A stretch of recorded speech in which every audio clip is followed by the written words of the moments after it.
We are live. It is the Field of 68 After Dark.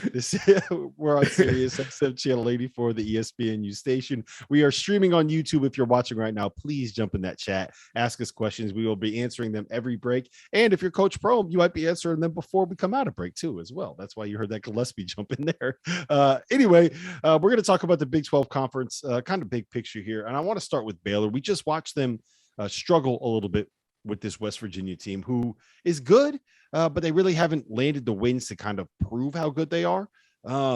Kansas is coming off of a loss as well. But before we get into like kind of big picture stuff, I do want to talk about Baylor. T.O., how concerned are you with this group? Should Baylor fans be worried? I was concerned until I watched them play tonight. And then they just kind of battled and gritted through it. And James Akinjo, who's battling through an ankle injury. And then they started a guy who played at Fairmont State last year. They started a guy that played at Fairmont State. Now, Bonner's a good player, but he still was a Division II player last year, and he started against a West Virginia team whose guard play can score. Taz Sherman, Sean McNeil, those guys can score. They still found a way to win defensively. They still tried to keep up, but they gave up 77 points. That's not going to be typical when Cryer gets back. And some of the – who's the other guy out? Sorry, brain fart of the century.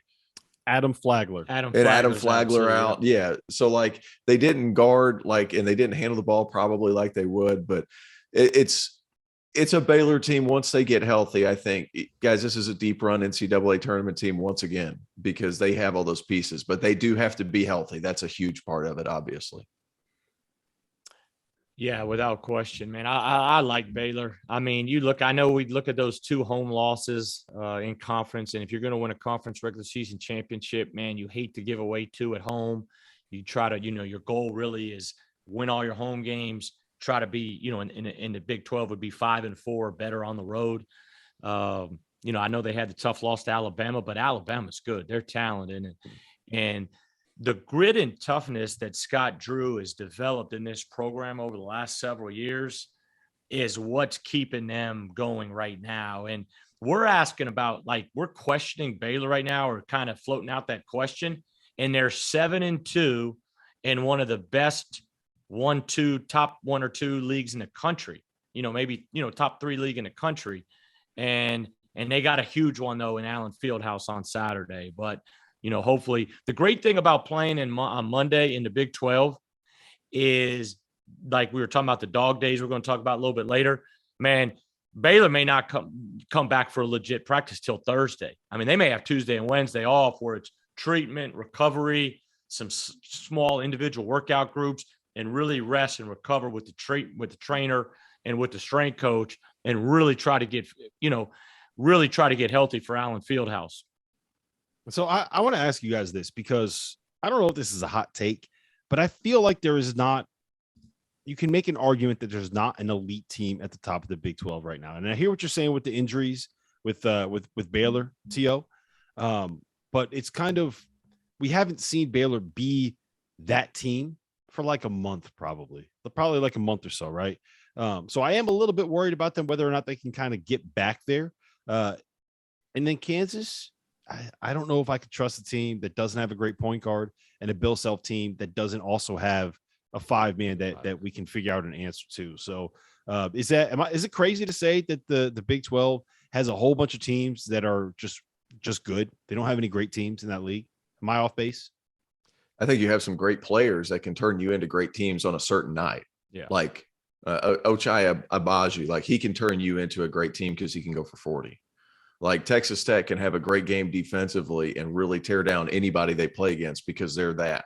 Now, are they going to be great every single night? I'm not sure about that. I think that's a plausible point. Now, Baylor, that ball's not popping like it was at the beginning of the season, and that ball's not popping like it did last year. There's a lot of high ball screens, a lot of what is it, horns actions that they're bringing people up and all that. Like there's a lot more dribbling here, especially today, because without the guard play, they kept it in Akinjo's hands a lot more. The ball's just not popping as much. You want Matthew Meyer to be able to attack off catches. He hasn't been getting that opportunity quite as much. But to go along with what you said, I'm not sure there is. Texas is not there. TCU is obviously they've turned into a good team, not a great team. Kansas, good team, not great team. But same time, guys, Kansas only has 1 loss in conference. So it's not like we're It's And they're not. seven- and We're, they're we're 17 splitting and 3. hairs. Yeah, Yeah. we're splitting hairs here. Let's be clear. They're still a very good team, but they're not an Mm-hmm. overly dominant team like we're expecting a Kansas team to be. But on a given night, Christian Brown and Ochai Agbaji can turn you into that great team. Yeah, and you could pick holes in every single team in the top 10 or Yeah. 12 in college basketball this Yeah, season. Just flat absolutely. out. That's just the year that it is.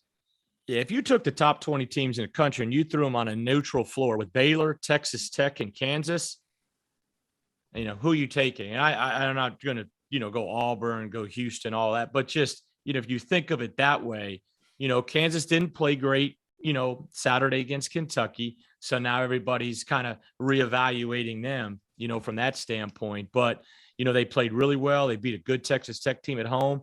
The thing you said, Rob, I think is the biggest point guard play, and Bill Self's team needs a 5-man to be dominant around the rim. And McCormick's got to make huge strides the back end of conference play. That's a huge game in Ames tomorrow night. It's a big game for Iowa State, but it's also Kansas is usually at their best when they've played their worst, and they are going to be dialed in. Iowa State's going to get their best shot against Kansas, but Iowa State will be ready, I'm sure, as well. The environment will be crazy. It's a huge game for both teams. Kansas, the thing they got to look at when they're thinking about, because they're thinking about, hey, I want to win a Big 12 championship.